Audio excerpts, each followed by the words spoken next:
Assalamualaikum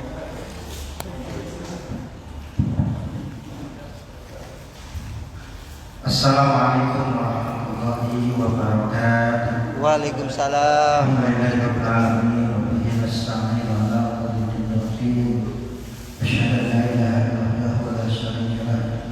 Al-khaliqul haqqul mubin. Wa asyhadu anna sayyidina Muhammadan abduhu wa rasuluh. Allahumma shalli ala alamin. Allahumma shalli wa sallim wa barik ala sayyidina Muhammadin wa ala alihi wa sahbihi ajma'in. Amma ba'du. Dulil kiram dan kiram para ulama, para asatidz, para guru, khusus kita bersama di Haji Abdul Muhtahar alhamdulillah pada kesempatan ini beliau sudah hadir dan mengimami sholat kita. Kita doakan semoga guru kita senantiasa sehat walafiat, diberikan kemudahan dalam berdakwah, selalu dalam lindungannya, terima amal ibadahnya, dan semoga dikabulkan segala doa-doanya. Amin ya rabbal alamin. Para penasehat Masjid Darul Falah, para pembina dan segala pengurus dan jamaah, alhamdulillah syukurillah di malam yang ke-27 ini bulan Sya'ban, berarti besok tanggal 27, berarti tinggal beberapa hari lagi ya, tinggal beberapa hari lagi akan memasuki bulan suci Ramadan. Mudah-mudahan sebagaimana tadi doa yang ditanyakan, Allah membarakkan Nabi Sa'bana wa bandingna wa amin ya rabbal alamin. Oleh karena itu jemaah Allah, mari menjelang Ramadan ini kita teguhkan hati, kita ikhlaskan niat untuk sama-sama menyambut bulan yang diagunkan Allah SWT, yang dimuliakan, bulan yang penuh berkah. Ramadan mendatangi kita dengan berbagai macam fasilitas, dengan hadiah-hadiah yang tidak ada di bulan lain kecuali hanya di bulan Ramadan. Semoga semua hadiah yang diberikan Allah di bulan Ramadan ini bisa kita raih di akhir Ramadan. Yang kedua, insya Allah Masjid Darul Falah kita mengadakan sholat tarawih berjamaah, waktunya bersolat isya, kemudian juga berbagai macam kegiatan tentunya. Salah satu di antaranya adalah nanti ada tahsin Quran, ada buka bersama. Alhamdulillah kita bekerja sama dengan Perhutani ya, dia sudah setuju. Insya Allah setiap bukaan nanti ada selain takjil atau juga disiapkan makanannya insya Allah. Mudah-mudahan ini juga merupakan motivasi buat kita. Jika orang bisa melakukan itu, mengeluarkan sebagian hartanya, kita pun berupaya untuk menyisihkan sebagian yang diberikan Allah kepada kita, walaupun tidak banyak, tapi kita berlomba berharap dan sekarang ya Allah berikan kita rezeki dan banyak berharap untuk bisa mengisi Ramadan dengan amal dan sedekahnya. Itu diantaranya. Yang kedua, insya Allah nanti di akhir-akhir juga ada qiyamul lail.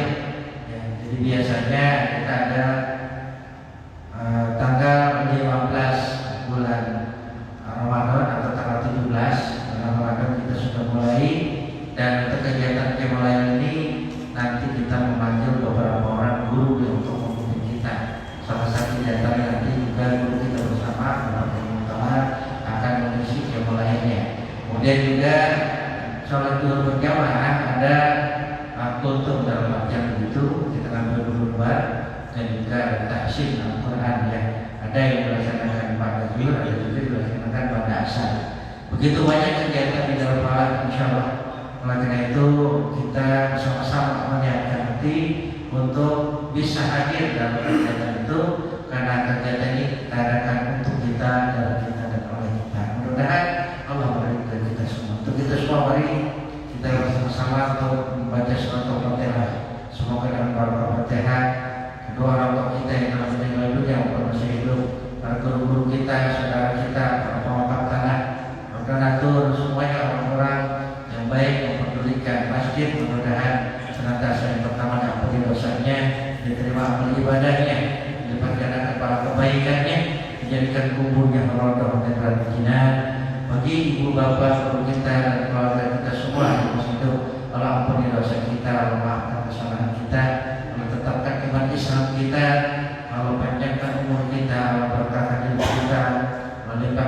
rezeki halal dan thayyiban mubarak untuk mengisi kegiatan ini menuju ridha Allah Subhanahu wa taala, menjadikan kita keluarga yang sakinah mawaddah warahmah, menjadikan keturunan kita keturunan yang soleh dan solehah. Amin. Barakatul Quran. Al-Fatihah. Bismillahirrahmanirrahim. Alhamdulillahirabbil alamin. Arrahmanir rahim. Maliki yaumiddin. Iyyaka na'budu wa iyyaka nasta'in. Ihdinas siratal mustaqim. Siratal ladzina an'amta 'alaihim ghairil maghdubi 'alaihim waladdallin. Amin. Demikian selanjutnya persilakan kita untuk mengisi acara taklim pada malam. Wallahu a'lam bishawab.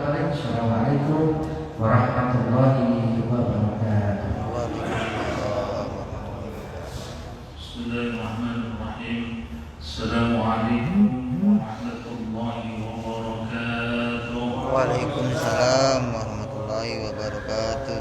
Alhamdulillahirabbil alamin. Wassalatu wassalamu ala asyrofil anbiya'i wal mursalin sayyidina wa habibina wa syafiina wa maulana Muhammadin wa ala alihi wa sahbihi wa man tabi'ahum bi ihsan ila yaumiddin. A'udzu bikalimatillahi tammati min syarri ma khalaqa.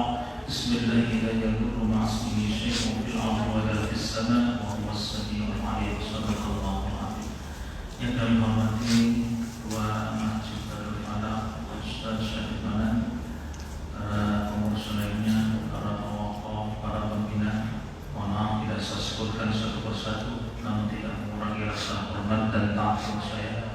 Bersyukur kita kehadiran Allah Subhanahu wa taala atas limpahan taufik hidayah serta inayahnya yang telah kita rasakan bersama, sehingga alhamdulillah pada malam hari ini, yaitu malam yang ke-27 di bulan Sya'ban, insyaallah 3 hari lagi akan memasuki bulan suci Ramadan.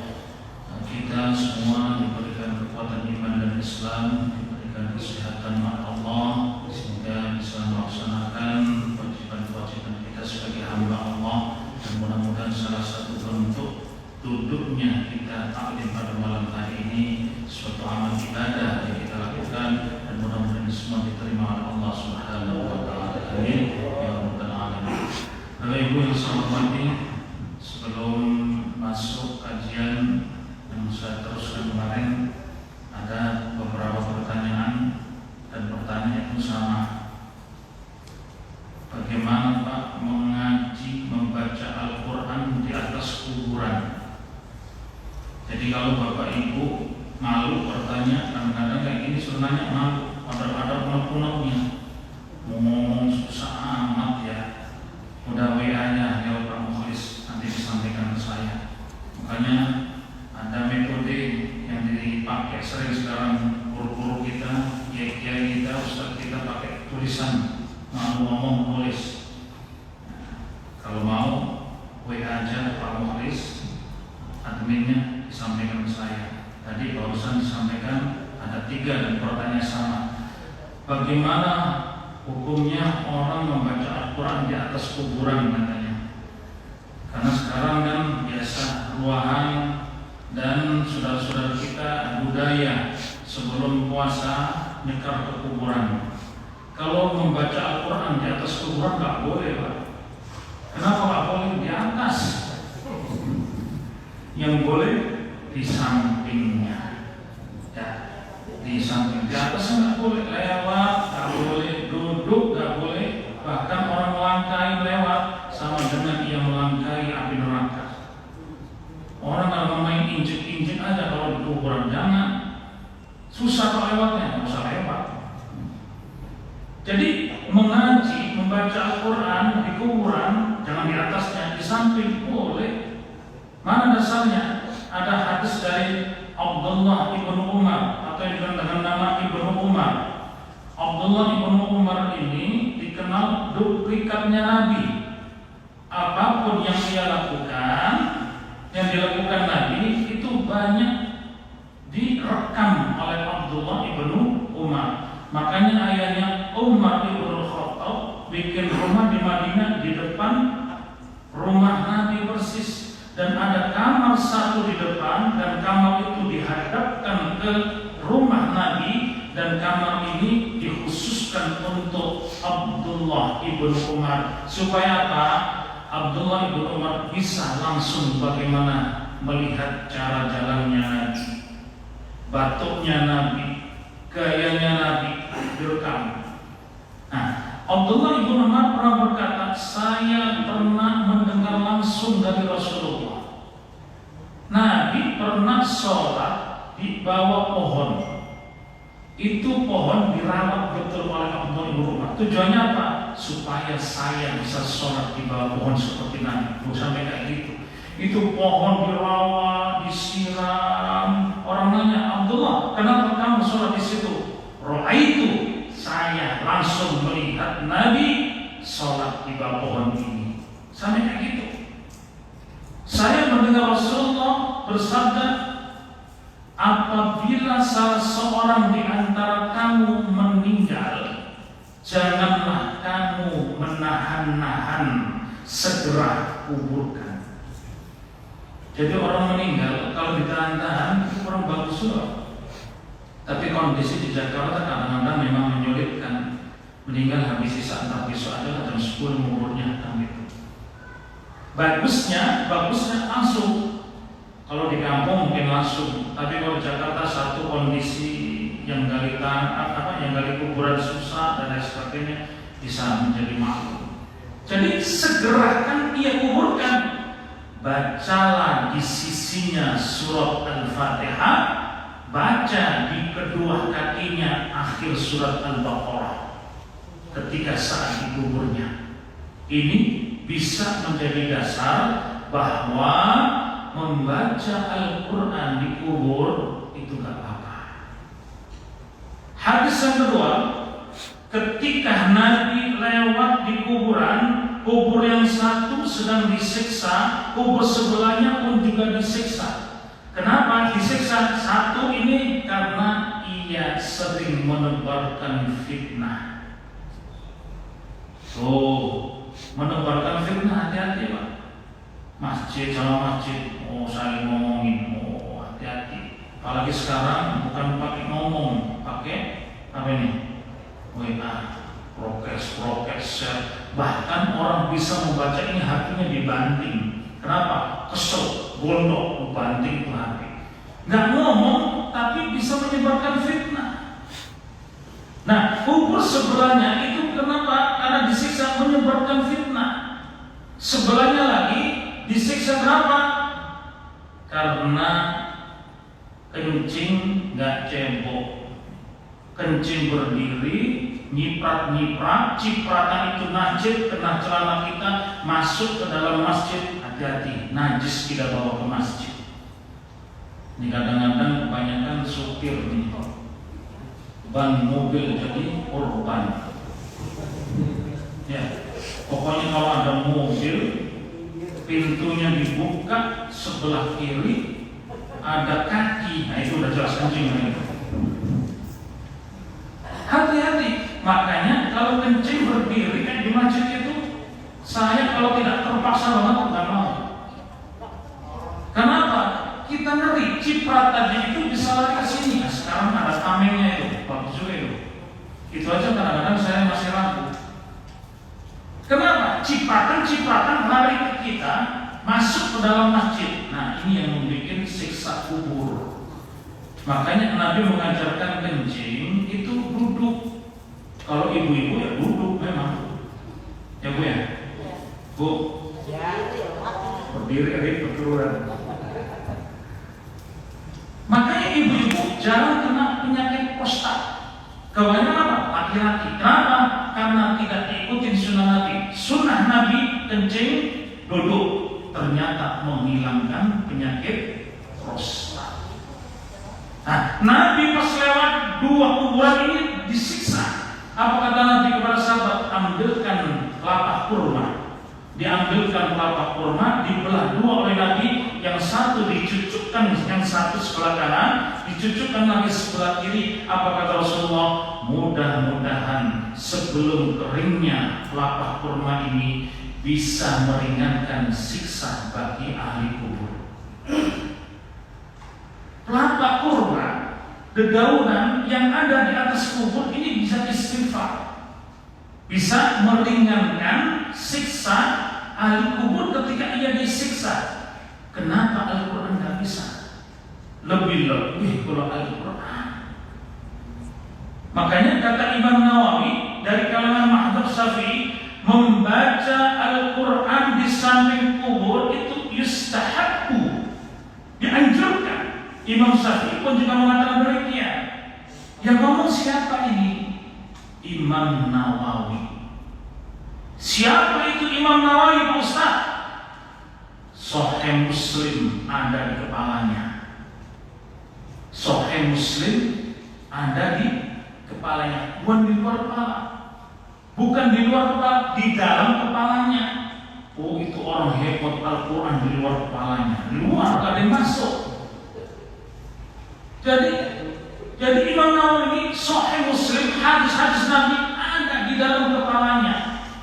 Imam Nawawi hafal Sahih Muslim, hafal hadis, mengatakan apa?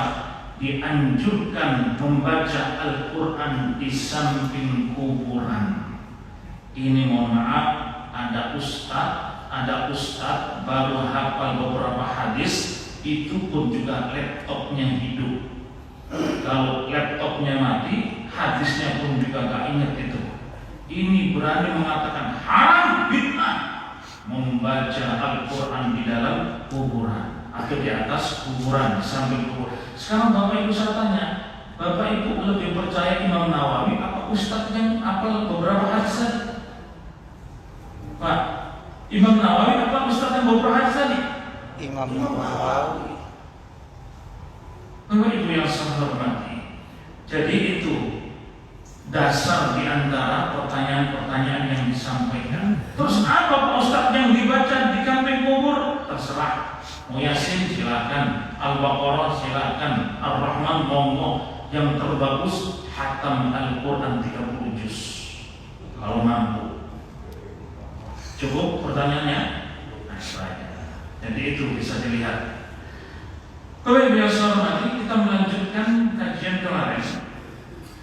Menghadapi bulan suci Ramadan, ada beberapa langkah yang harus kita lakukan. Di antaranya apa? Memperbaiki hubungan kita dengan Allah, yang disebut dengan hablum minan nas.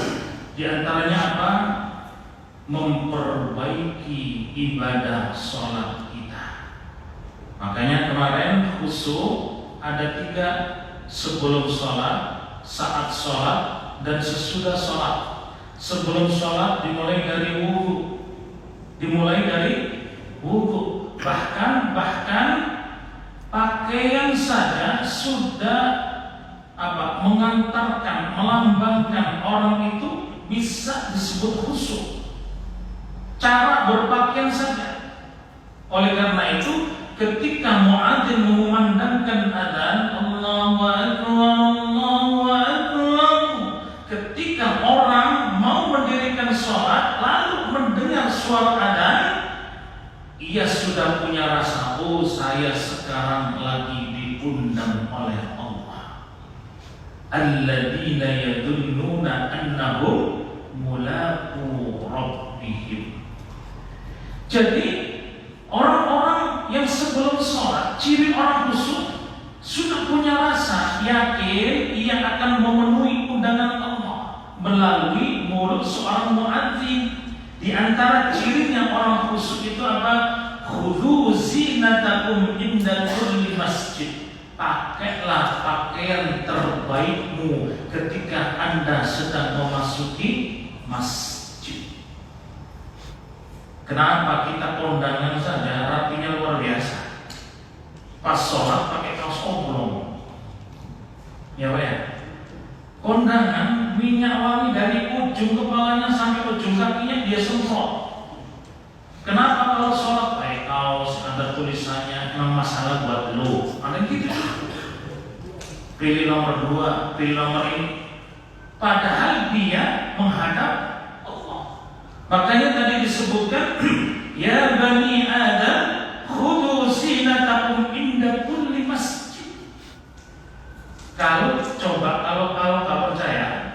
ketika kita mau melaksanakan sholat pakai pakaian terbaik. Artinya apa? Yang suci, rapi, pakai minyak wangi-wangi, akan beda sholat kita. Makanya ini masjid baunya kayak di Madinah ini minyaknya ini. Luar biasa ini. Minyak apa ini kira-kira ini? Kasturi. Jadi itu. Kenapa Allah memberikan nikmat iman? Kita dipilih oleh Allah, langsung dipanggil oleh Allah melalui mulut muadzin, kok kita santai-santai saja. Sedangkan orang yang jelas-jelas musyrik mau pergi ke gereja, pakainya luar biasa, pakai dasi, pakai jas, pakai batik, istrinya pakai kebaya dan lain sebagainya, itu jelas-jelas mau musyrik. Kadang-kadang mohon maaf, kita ini tidak adil sama Allah. Tidak adil sama Allah. Mau kondangan rapi, mau sholat cuek-cuek aja. Padahal apa?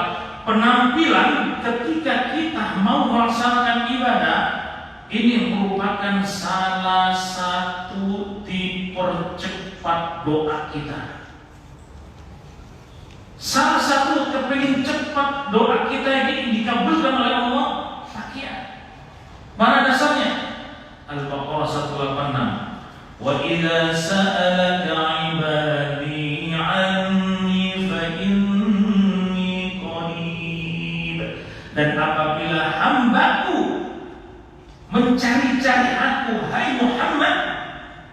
Orang kalau mencari ngapain, Pak? Ada keperluan, ada kebutuhan. Karena apa? Mencari. Saya mencari sasari, ada keperluan. Nah, di sini sebutkan wa idza sa'alaka ibadi, ketika hambaku bertanya, mencari-cari aku, fa inni qarib. Jawab, aku itu sebenarnya dekat dengan hambaku. Orang kalau dekat, apapun yang ia minta akan dikasih. Dekat dengan pejabat saja aman urusan. Kalau usah pejabat dan RT aja aman. Coba ya, ada RT ini. Namanya dekat, gampang. Makanya kalau sudah dekat, uji da'watad da'i idza da'a. Kalau ia meminta akan aku kasih. Kalau ia berdoa akan aku kabulkan. Tapi syaratnya dua. Fal yu'minu bi wal yastajibu li wal yu'minu bi. Fal yastajibu li, hendaklah ia melaksanakan perintah-perintahku. Wal yu'minu bi, dan beriman kepadaku. Perintah-perintah Allah banyak. Perintah-perintah Allah banyak. Di antaranya apa? Ya bani Adam khudhu zinatakum inda kulli masjid. Hai anak Adam, ketika kamu mau memasuki masjid, pakailah pakaian terbaikmu. Perintah Allah enggak? Perintah Allah. Ketika kita laksanakan perintah Allah, ujibu da'watad da'i, Allah akan kabulkan. Makanya Imam Malik ketika mau berdakwah itu pakai jubah terbaik, minyak wangi termahal, mandi dulu. Di jalan kalau ketemu orang ditanya tentang agama, Imam Malik diam. Saya mau wudu dulu. Setelah wudu baru saya jawab. Begitu hati-hatinya Imam Malik ketika ditanya, kenapa kok sampai kayak gitu? Apa kata Imam Malik? Ketika saya menyampaikan sebuah hadis, seolah-olah Rasulullah itu berada di sebelahku dan aku akan mempertanggungjawabkan apa yang akan saya sampaikan. Begitu hati-hatinya Imam Malik. Bapak Ibu yang saya hormati, jadi itu ciri khusyuk sebelum sholat. Yang pertama tadi apa? Pakai pakaian terbaik. Yang kedua, sempurnakan wudu. Sempurnakan wudu bagaimana? Sesuai dengan Al-Maidah ayat 6. Ya ayyuhalladzina amanu idza kuntum ila sholati faghsilu wujuhakum wa aydiyakum ilal marafiq. Hai orang-orang yang beriman, apabila kalian ingin menyempurnakan sholat, Karena apa? Terjemahan dari idza kuntum, dari kata qoma, artinya apa? Menunaikan sholat dengan sempurna. Ketika Anda ingin menyempurnakan sholat, maka berwudulah. Berwudu bagaimana? Faksilu wujuhakum, basuhlah wajahmu, wa aydiyakum ilal marafiq, dan basuhlah tanganmu dari tangan sampai siku. Dari tangan sampai siku, bukan siku sampai tangan. Mohon maaf, ini sering saya katakan di mana-mana orang wudhu kebanyakan kalau kita perhatikan dari siku sampai tangan. Tuh. Padahal yang diajarkan Al-Quran wa aydiyakum ilal marafiq. Terus bagaimana Pak Ustaz kalau dari siku sampai kanan sampai telapak tangan? Boleh-boleh aja, gak ada masalah. Tapi afdolnya dari tangan sampai siku. Makanya pancuran wudhu di masjid idealnya tingginya itu segini. Makanya dia di Saudi Arabia, di Arab, di Makkah tinggi, bahkan duduk enak. Ini mohon maaf, ada pancurannya sepinggang. Mau gini, gimana urusannya nih? Akhirnya jadilah, pokoknya jadi aja udah.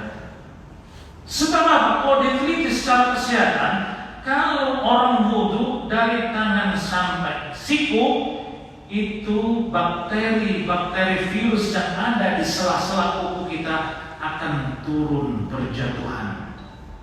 Kalau dari siku sampai tangan, itu balik lagi kotorannya. Dan inilah yang dipraktekkan oleh dokter bedah, ahli paru, ahli jantung dan lain sebagainya. Saya punya jamaah di Komplek Rancu Indah, ahli bedah jantung, paru, penyakit dalam. Kerjanya di Mitra Saudara di Bekasi, Mitra Keluarga. Saya tanya, dok, kalau habis kok cara nyuci tangannya persis seperti habis wudhu? Ternyata dia memberikan keterangan kalau kayak wudhu itu bakteri yang selama ini dipegang akan jatuh berukuran. Oh, ternyata itulah rahasia yang diajarkan Al-Quran, wa aydiyakum ilal marafiq. Bapak yang hormati. Yang ketiga, supaya kita khusyuk sebelum sholat, yang kita lakukan apa? Wa annahum ilaihi raji'un, dan sesungguhnya mereka akan kembali kepada Tuhannya. Artinya apa? Ketika ada orang meninggal dunia, apa yang kita ucapkan?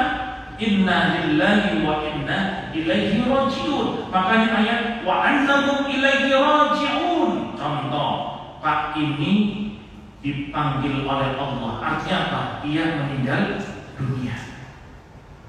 Dipanggil oleh Allah, ia meninggal dunia. Loh, kita ini dipanggil oleh Allah sehari semalam 5 kali. Subuh, zuhur, asar, maghrib, isya.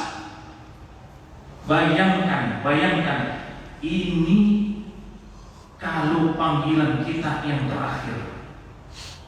Makanya orang yang khusyuk ketika dengar adzan isya dikumandangkan, jangan-jangan ini panggilan isya saya yang terakhir. Ada nggak yang jamin besok itu mau isya lagi? Nggak ada. Makanya orang yang khusyuk ketika ia mendengar panggilan Allah melalui mulut seorang muadzin 5 kali, mau zuhur, mau asar, mau maghrib, di dalam dirinya, jangan-jangan ini panggilan saya yang terakhir. Ia penuhi panggilan Allah. Makanya ketika orang itu pas memenuhi panggilan Allah, lalu ia meninggal dalam keadaan sujud, nikmatnya luar biasa. Tidak ada nikmat yang luar biasa kecuali ketika kita menghadap kepada Allah saat kita ini ingat kepada Allah. Makanya orang meninggal sesuai dengan kebiasaannya, hati-hati. Sesuai dengan kebiasaannya. Orang duduk ngaji kayak gini nih, ada nggak yang meninggal? Ada. Kira-kira ada nggak ini?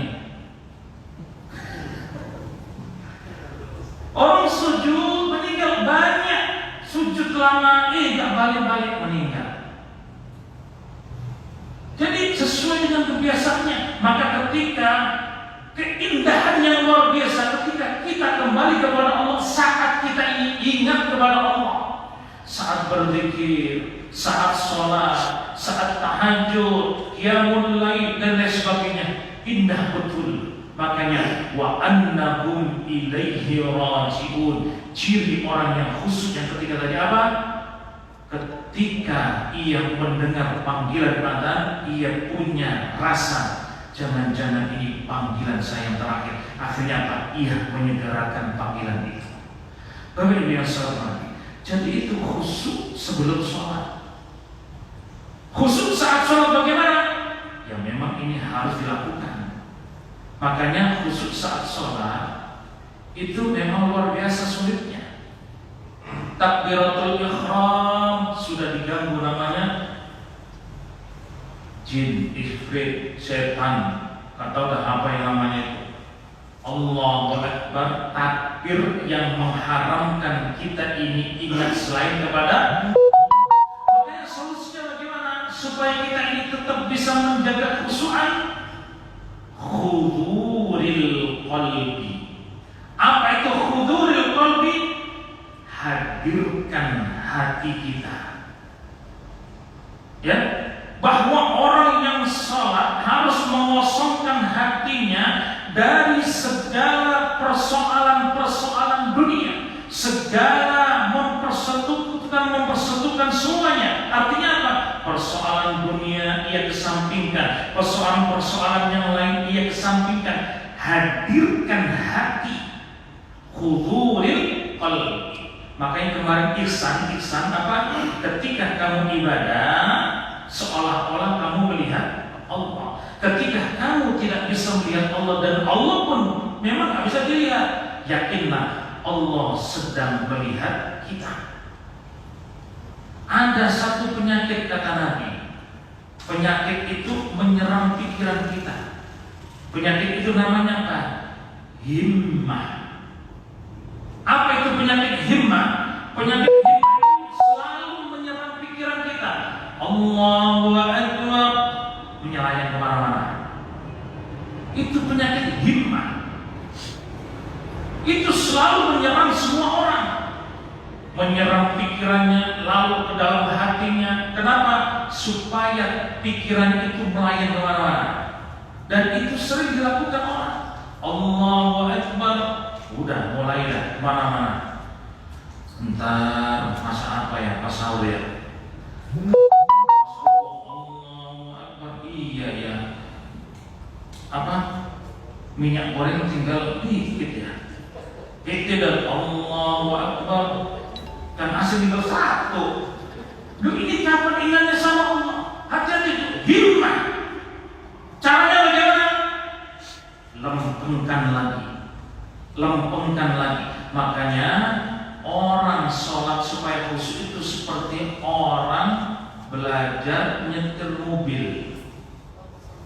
Orang kalau belajar nyetir mobil, kadang-kadang doyong ke kanan, luruskan lagi, miring ke kiri, luruskan lagi. Begitu sholat, ketika pikiran kita melayang kemana-mana, tarik lagi, fokus. Ingat, Allah melihat kita. Melihat lagi, melayang kemana-mana, fokus lagi. Ingat, Allah mengawasi kita. Itulah yang disebut dengan penyakit himmah. Yang kedua, caranya bagaimana? Tafakur. Sholat harus diwarnai dengan tafakur. Apa itu? Pemahaman yang mendalam tentang apa-apa yang kita lakukan dalam sholat. Minimal mengerti apa yang kita baca. Allahu Akbar, udah ngerti. Baca Fatihah, ngerti. Alhamdulillahirabbil alamin. Enggak usah diterjemahin. Kalau diterjemahin lama. Alhamdulillahirabbil alamin. Segala puji bagi Allah yang Maha Semesta Alam, Ar-Rahmanir Rahim, yang Maha Pengasih dan Maha Penyayang. Lama. Artinya ngerti saja. Ar-Rahmanir Rahim, bayangin Allah Maha Pengasih dan Penyayang. Maliki Yaumiddin, Allah yang menguasai hari pembalasan. pembalasan alam kubur, alam mahsyar dan lain sebagainya. Jadi tafakur itu apa? Mengerti, connect antara yang kita baca, connect dengan hati kita. Yang ketiga ada ta'zim. Apa ta'zim itu? Penghormatan. Penghormatan bagaimana? Saya bilang tadi, ketika kita sholat yakin Allah telah memantau kita, Allah telah melihat kita. Wong kita ketika menghadap pimpinan kita saja, kita begitu apa? Begitu khusyuknya. Artinya khusyuk apa? Takut betul. Ketika menghadap kepada Allah kemana? Pikiran kita kemana-mana. Makanya takdim, ada penghormatan. Khusyuk di dalam sholat dan khusyuk di luar sholat. Khusyuk di luar sholat bagaimana? Orang kalau sholatnya khusyuk, kata-katanya halus, omongannya tidak pernah menyakitkan. Makanya disinilah hablum minallah, praktekkan dengan hablum minannas. Orang kalau sholatnya rajin, ngomongnya nggak pernah enak, belum khusyuk. Orang khusyuk tidak diukur, mohon maaf, jidatnya karatan, bukan. Tahu jidat karatan apa? Yang disebut khusyuk bukan ini, tapi apa? Perilakunya. Orang yang khusyuk dalam sholat, kata-katanya halus, tingkah lakunya pun juga akhlaknya bagus, itu khusyuk. Makanya khusyuk sebelum sholat, khusyuk saat sholat, dan khusyuk sesudah sholat. Bapak Ibu yang saya hormati, yang kedua di dalam menghadapi Ramadan apa? Kita saling memaafkan. Hablum minannasnya tadi. Makanya ketika saya taklim kemana-mana, dan insya Allah ini yang terakhir apa? Sebelum Ramadan, karena Ramadan masih ada lagi. Saya selalu di akhirnya mengatakan, mungkin ada kajian saya yang kurang berkenan, yang menyinggung perasaan Bapak dan Ibu, mohon dibukakan pintu maaf. Semua jamaah bilang sama-sama, enak. Jadi gak harus mendatangi satu persatu. Jadi kita ngomong semua dimaafin gak? Maafin, udah selesai urusan. Itu cara minta maaf yang isi pengajian. Kalau sampean, ya udah datangin satu-satu kan beda itu. Bapak Ibu yang saya hormati. Jadi itu hablum minallah wa hablum minannas ini penting lah. Makanya ada sebuah hadis dari Abu Dzar. Abu Dzar pernah mendengar dari Nabi. Apa kata beliau? Rasulullah bersabda, ittaqillaha haitsuma kunta wa adbi sayyi'atal hasanata tamhuha wa khaliqin nas bi khuluqin hasan. Ittaqillaha haitsuma kunta, bertakwalah kamu kepada Allah dimanapun kamu berada. Ini hadis menerangkan tentang hablum minallah wa hablum. Pelajaran pertama, ittaqillaha haitsuma kunta, takwa kepada Allah dimanapun kalian berada. Artinya apa? Gak kenal tempat. Mohon maaf, orang kebanyakan takwa ketika di mushola, ketika di masjid. Keluar masjid, keluar mushola, takwa hilang. Bukan itu yang disebut takwa. Takwa tidak kenal tempat. Dimanapun kamu berada, takwa. Makanya kata Imam Syafi'i, ada 3 hal yang sulit dilakukan. Yang pertama apa? Dermawan saat ia memiliki harta sedikit. Orang dermawan ketika memiliki harta sedikit ini susah. Orang bersedekah dermawan kebanyakan hartanya banyak, tapi ini sedikit. Inilah yang dilakukan oleh sahabat Ansar ketika kaum Muhajirin berhijrah ke Madinah. Sampai-sampai Al-Quran sendiri memuji, walau kana bihim khasasah, kamu sendiri perlu tetapi berani mengeluarkan. Rumah punya satu, orang-orang Muhajirin sahabat datang dibagi 2. Punya pohon kurma 2 dibagi 1. Dia perlu, dia memerlukan, tetapi berani bersedekah. Ini sulit. Makanya ciri orang yang takwa disebutkan dalam surat Al-Imran ayat 133 apa?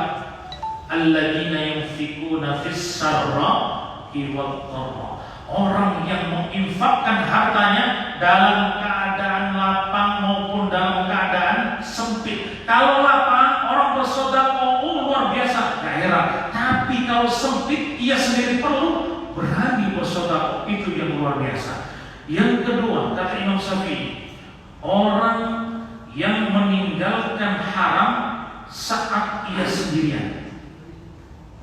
Meninggalkan perbuatan maksiat saat ia sendirian. Yang ketiga, mengatakan kebenaran saat ia berada di dekat orang yang ia harapkan kebaikannya. Berat.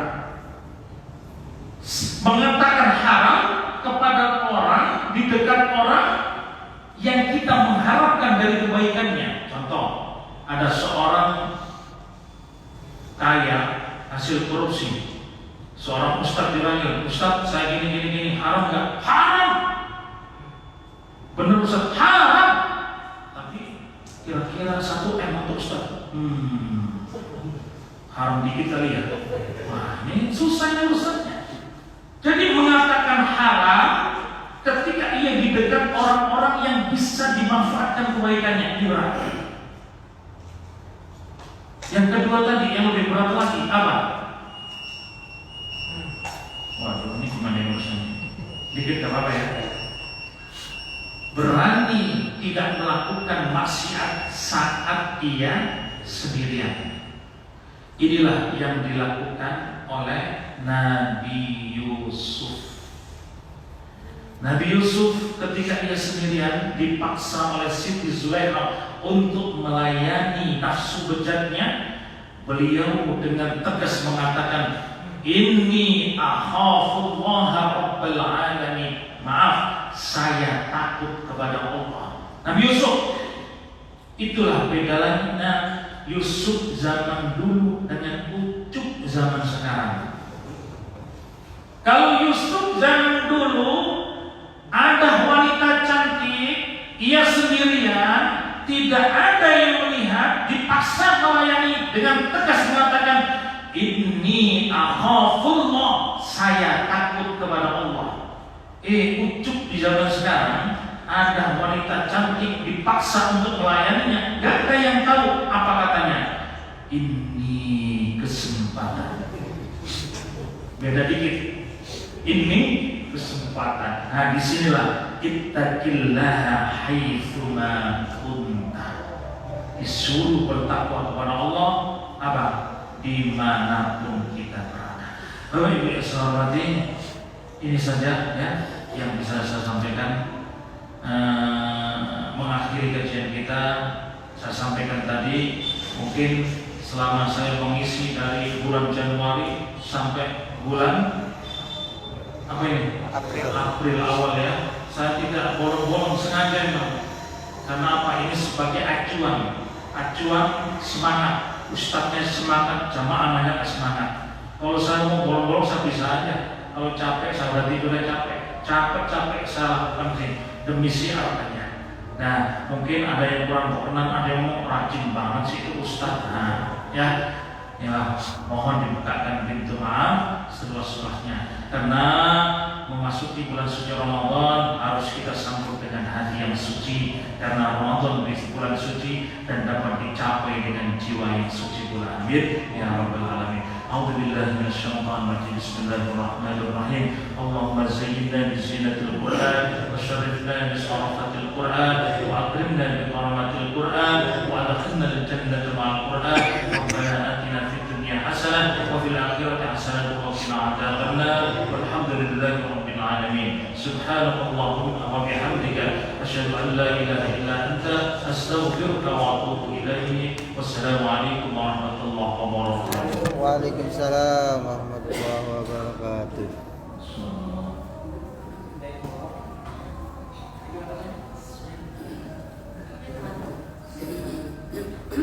Fred